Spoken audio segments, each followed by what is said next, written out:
and welcome back to Zoodesia Zoo! We are continuing our world tour here in Zoodesia as we wrap up season 1 and prepare for the absolute excitement, it's just gonna be amazing. I've been holding in so many secrets and I just can't tell you guys yet because it's gonna be so awesome, but season 2 is gonna be amazing and we are getting there. But before we get to season 2 of zoo crafting, which will involve so many more animals, more animals than I can shake a stick at, amazing community events and all sorts of things. I've got to bite my lips so I don't say any more. But before we get to that, it's a good idea to turn around and admire what we've done so that we can think about building a zoo in the future. This is like baby's first zoo, Seri's first zoo. Lessons learned. Plant lots and lots of things that you can collect so you can get that invaluable farming and resource gathering done while you're on the go. Like, can you imagine how different life would be if I went, let's just plant some like wheat over here and wheat over there.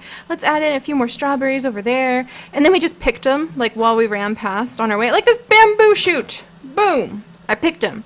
And just like that, we managed to have more resources that are needed for the various things that we do here in the zoo. Also pathing, we talked about that last time, but pathing, very important to your zoo. Zookeeping 101, years of experience with Seri. I'm gonna gather up all the wild plants. We left a lot of the wild plants for a long time, but I think it's okay to gather them up now. Oh, and our cute little ones. Oh yeah, have plenty of guards. And if you guys don't know, this iron golem in here, oh my gosh, hello, little insects. Wow, okay. Note to self, apparently building an aviary like this might be a bit of a risk to the local wildlife. If I take this one out, will you be able to get out, buddy? Oh, he's free! Be free, little dragonfly, be free! Now they're getting out of here. Hopefully that'll set those guys free. There. So we'll have to think up a new design for an aviary because this is not working for the animals. It looks amazing, don't get me wrong, but it's definitely trapping all of the wee little animals. Oh, and speaking of animals, making more smaller kiosk type exhibits is something we kind of need to get into. Like, imagine if this area right over here where our various plants are had like a little wall. Oops. Oh my gosh, what am I caught on? Who knows? Who knows? Wait, anything there? Anything there? No? Okay, ooh, coneflowers, hummingbird bushes, so pretty. But imagine if this little area was surrounded by a wall and created a small kiosk that just had like a very happy snail. Like a few very happy snails or maybe some beetles inside of it. So we're going to think about those kinds of exhibits in the future as well, because they help to kind of break up the huge exhibits so that we're not overwhelmed with like gigantic cougar exhibit, gigantic reptile exhibit, gigantic bird exhibit, even though actually I feel like these exhibits are a lot smaller than what we'll be building in the future. So we learned that lesson too, build big. Also, let's come over and admire our donator trees. We've also learned that the donator areas they kind of serve that breaking up the differences purpose. Hello everybody. And who is this one planted by again? Caitlin! That's right, this one was planted by Caitlin. Very pretty. It's got some beautiful snake sculpture statues sprinkled around, which we'll probably work on again in the future.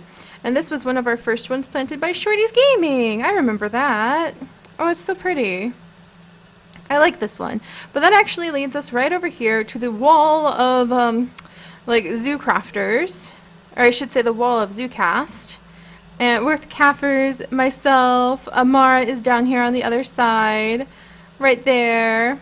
And then we've got Calf and Lubot and Mystery Man. And then the Reptile House, one of the very first things we ever built in Zoodesia all that time ago. And I have to say it's probably the most complete of our exhibits and one of the ones that I love the most. So I think if I would change anything about the Reptile House, I would actually make it bigger. I would actually do a second story with even more snakes. I would add more variety of reptiles, some small lizards and things like that if possible. And I would probably have actually built the cafe downstairs. Hello, Jasper! Most remaining American crocodiles can be found in Florida, but there are some populations through Central America and Cuba. The crocodiles may seem lazy, but they can move fast when they want to. Yep, I think one of the things I love most is that we actually have zookeepers who tell you about the creatures inside of the reptile exhibit. And in some of the reptile exhibits, let's bounce over here. Hello, Cleo the Second and Julius. How are you guys doing? And of course, we've got our king snakes, the speckled king snakes. We shouldn't have two. King snakes, their main diet is other snakes. So I really should move one of those snakes out of there, because this is definitely an animal that needs to be solitary. And then our missing black rat snakes. Look at this. This is such a huge contrast. This was one of the very first exhibits we ever made, was the little black rat snake exhibit. And I thought that was fancy because we had like a little waterfall and we had these little rocks, and I even managed to make like a little pit. So I thought that was super duper fancy. And now I look at this and I'm just kind of like, oh my gosh. Compare that to, say, like this exhibit. And even this exhibit's very simplistic, but you can see a huge shift and change in our skill and in like our concept of how to build exhibits. And so we're going to try to carry this idea over, like this is like level 2. We will level up to level 3 of zoo building. And let's see. The other thing in the future I'm going to absolutely positively strive for, even if it takes up every side quest or at least every other episode actually, because this would be very important to do for episodes, is give people information about the animals. And that's what we did with this little box. This chest right here actually contains information about the animals. What happens is you can get the book and open up the book, our black rat snake book, and it'll tell you quite a bit about the different features of black rat snakes, just kind of a quick fact overview and maybe some interesting facts. And then you've also got renamed items that you can mouse over and then understand the animal even better. So black rat snake, there we go. It's a reptile. It lives up to 20 years. Its size is up to 10 feet. It's a carnivore. It lays eggs. So that's what these little facts tell you. Its habitat is woodlands, and in a woodlands you're going to find mature oak trees, bird nest, blueberry bushes, twigs, feathers, winter hibernation. Oh, it hibernates in winter dens. And then, you know, grass because it's a woodlands. So that kind of gives you an idea of its habitat, its native habitat, which I really like. And down here is supposed to be like diet, and then it'll tell you that these guys constrict their prey. They eat rodents, frogs, rabbits, birds, and bird eggs. So I want to make sure that we have this done for every single one of the animals that we have in the entire zoo. Because then when people come, they'll not only have the zookeepers wandering around, and we'll also have the books available for purchase. So you can buy these fact books so that you can collect them, have all the information about them. We'll have those too. So we'll have like a little kiosk that is like a gift shop kiosk for each area that will be selling books, and it'll be selling souvenirs and things like that for the animals, like about the animals and for the animals, which I really like. All right, and let's see. Let's come over here. Here's Nicole, who actually works downstairs in the mud salon. Here's Dinya, who's really sweet. Welcome to the Reptile House, seriously. We have so many wonderful exhibits. I hope you take the time to enjoy them all, which is true. And so, you know, but look at this. There is something about this that kind of stands out. There's no kiosks, like there's no little gift shop. There's no guest wandering around, which is something that we'll be able to do now. We've come up with a cool way to do that. So NPC guests, at least, to start with. And there's like no benches. There's nowhere to sit, and the light source we have everywhere are torches. Oh, very, very early, very primitive designs in our zoo building. But you know what? It was our first steps, and now that we've done this, we know how to make even better exhibits. I'm so excited. And then over here we have our coral reef snake. No info because I just never seem to have the time to like sit down and do that, but we're going to be doing that like every time we build a new exhibit now. Let's see, and I don't even think the snake is in here anymore. But the good news is, with what we're currently working on, we're hoping that in the future the snakes can look the coloration they're supposed to, because the banded coral snake, the banded reef snake, like the banded sea crate, there we go, that's what it's called, that was supposed to be in this exhibit, we had to use a coral snake for. Coral snakes are not aquatic snakes, but we had to make do by putting a coral snake in here, and it was just like, oh, It doesn't match, and people were freaking out because they're like, that's not a venomous snake. I knew that, but we kind of had to deal with what we had. Of course, our little pathway, oh, Mara's been here. Of course, our little pathway down into our amazing cave exhibit, which I'm still super proud about. Our western diamondback rattlesnakes. So we were very good, depending on what the animals were. We really got into a great patterning of being able to show off different types of creatures.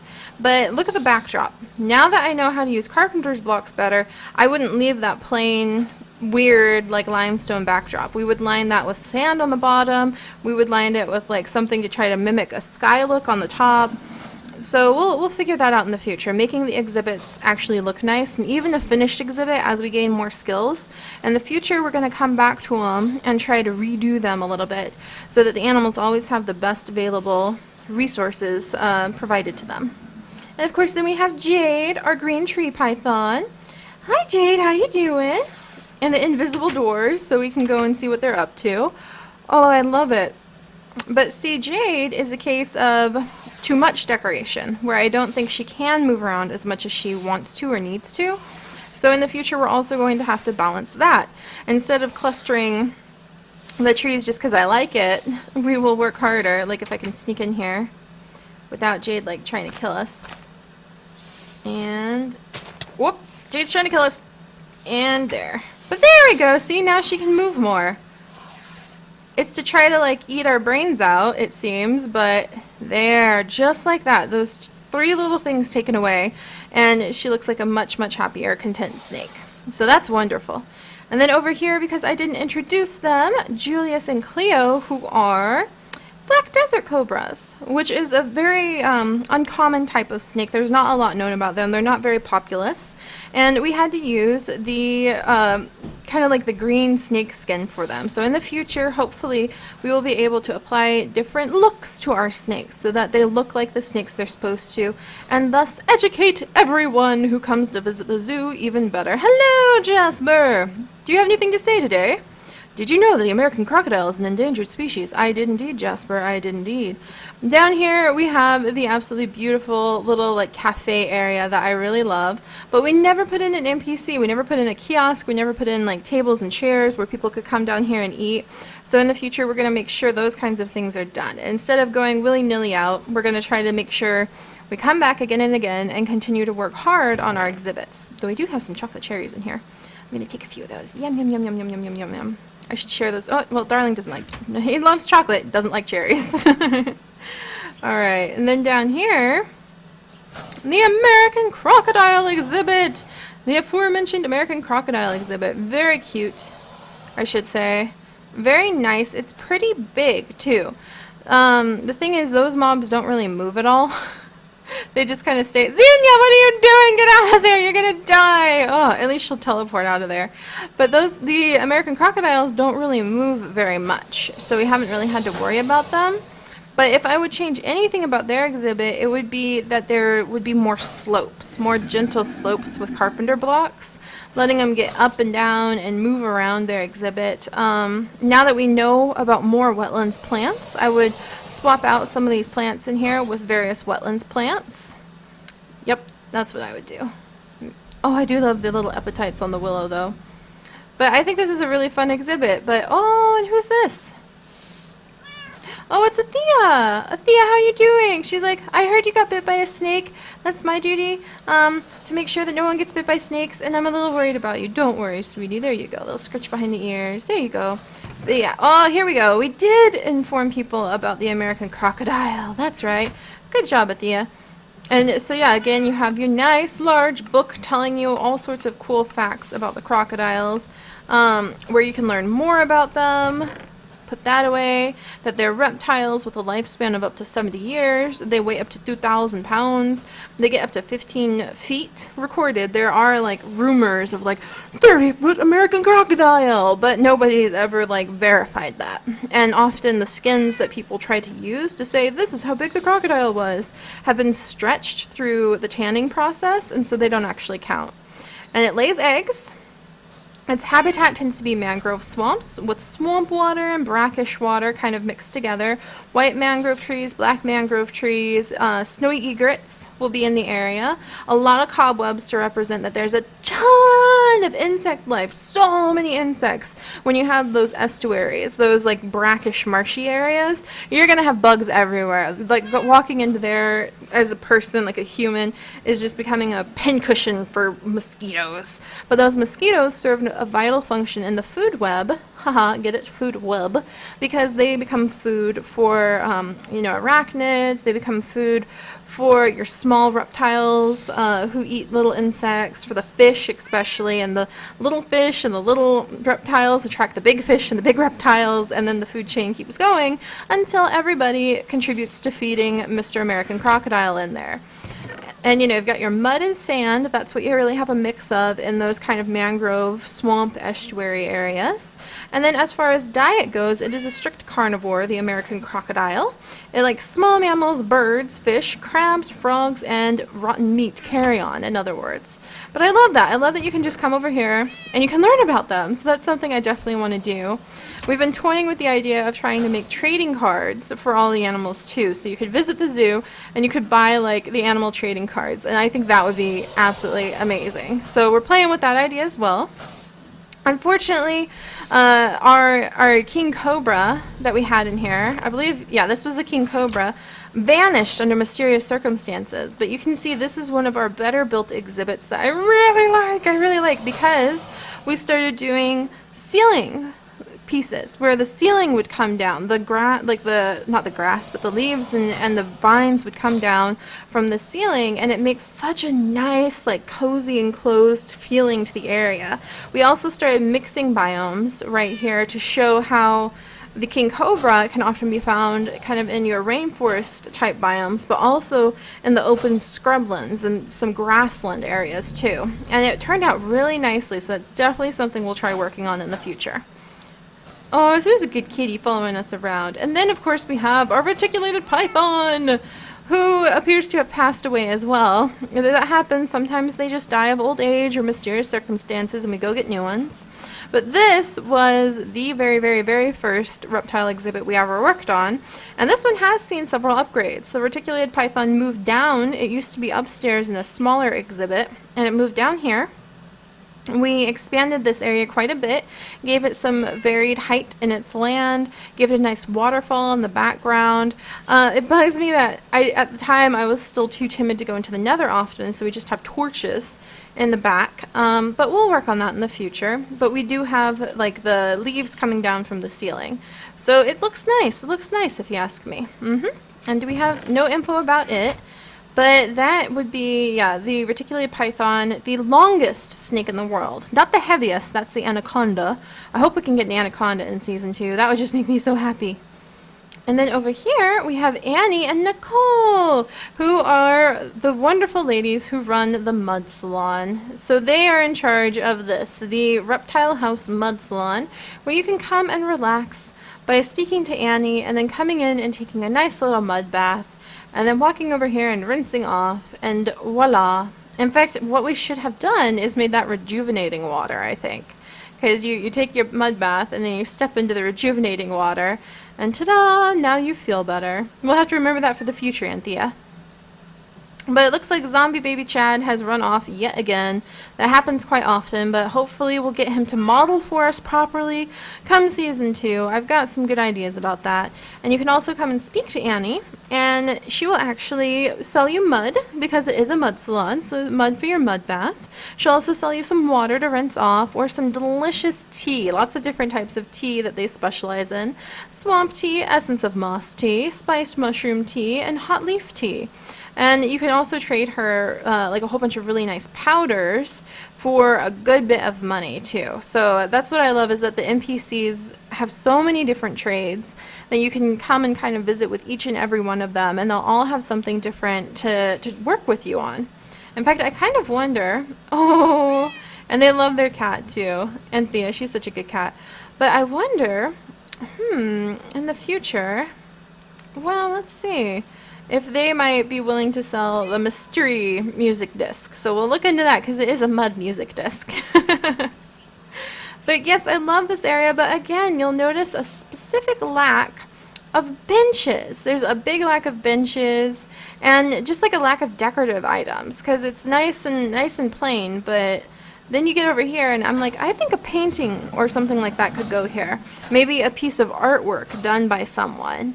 And I'm looking into how we might be able to include fan art and things like that in the actual world. So there are so many changes. Oh, we did put seating over here and see how nice it is just to have like a nice little bench. We need more nice little benches everywhere.